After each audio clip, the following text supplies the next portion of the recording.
Welcome everybody back into this week's GA meeting, where we tell our loved ones we're getting the help we need, but we're really here to talk about guns. In today's meeting, I want to go over a pistol that I just found at the gun store for under $200. Now, I actually owned this pistol before I saw it at the gun store, so I did not purchase it. I left it there for somebody to purchase so they can pick up a very reliable firearm that they can trust their life with for under $200. So the pistol I'm talking about is the Ruger EC9, and this is my personal copy that I bought years ago when I was first getting into concealed carry.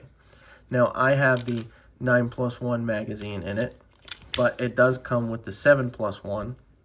But I like the 9+1. It gives me a better grip, a full grip versus just a pinky extension. It does have a manual safety on it. And this was a carry piece for me for a little bit. I even have my holster here. It is a We the People holster, and I used to carry this firearm. Now, is it the best firearm you can carry?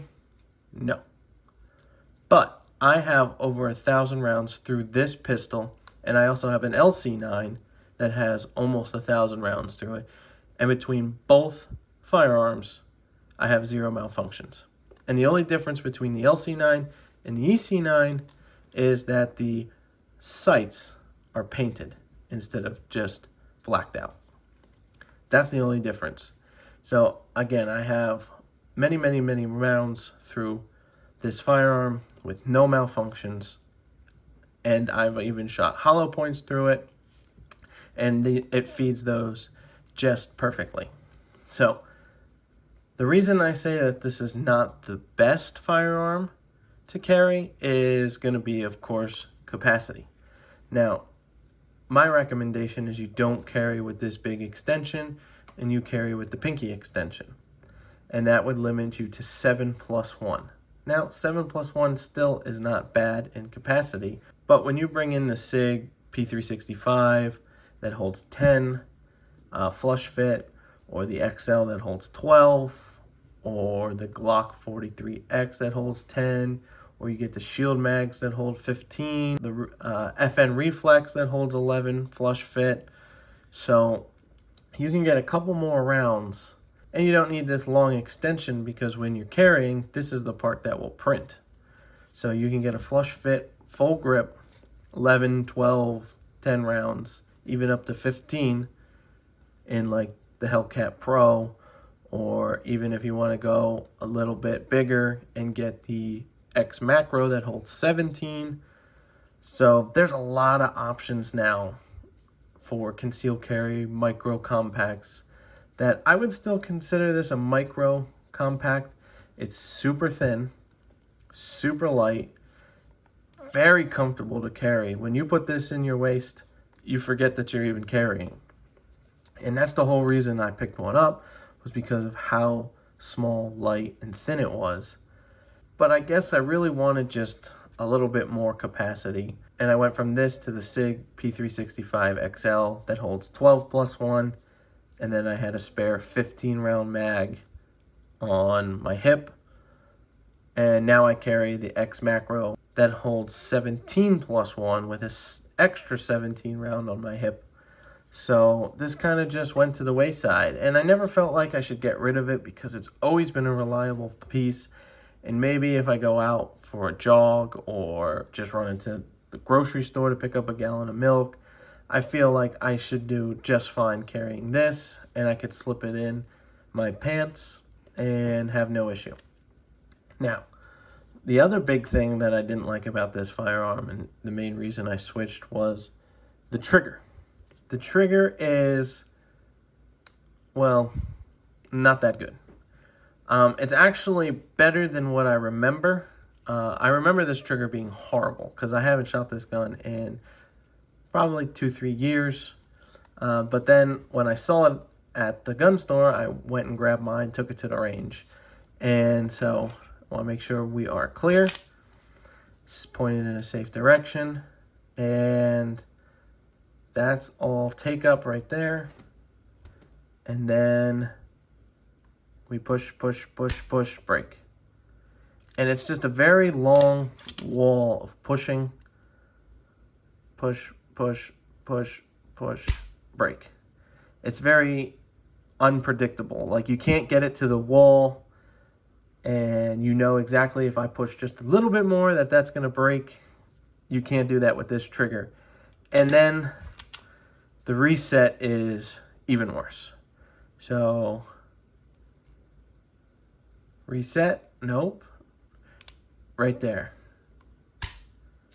So the reset is very long on this firearm, and the trigger pull is very long as well, with not a very distinct wall to where you know that as soon as I push any further than this, the trigger will break.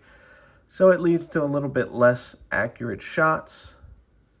But again, can't complain for a firearm that's under $200. The other thing is it's a little outdated now, so there are no ways to mount an optic. There are no ways to add a light or laser that I know of, especially with not on a rail.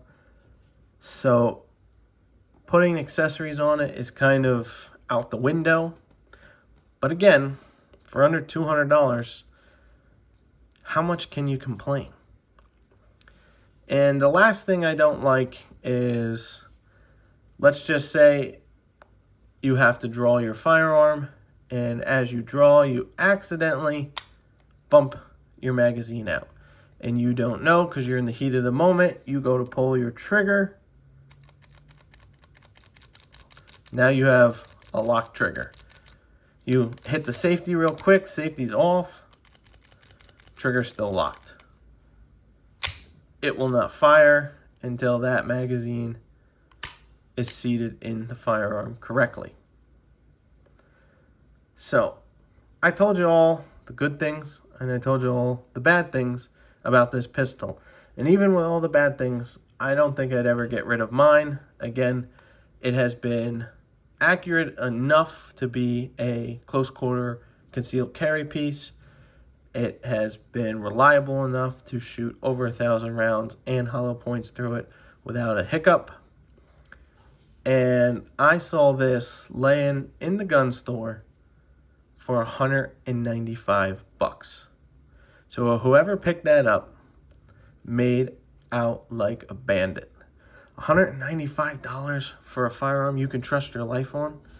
I see a lot of people having lists around $300, $400, $195. You can't go wrong. You definitely cannot go wrong with the Ruger EC9 or even LC9, but the one I saw was an EC9. They are reliable, accurate enough. And if you can find one for $195 and you are balling on a budget, then I highly recommend you get one, especially if you don't have anything to protect yourself. Definitely go out and pick one up if you can find them that cheap again. That is my review on the Ruger EC9. There are some pros and cons to it, but I think the price and the reliability outweigh all the cons that we talked about. And if you're balling on a budget, definitely check it out.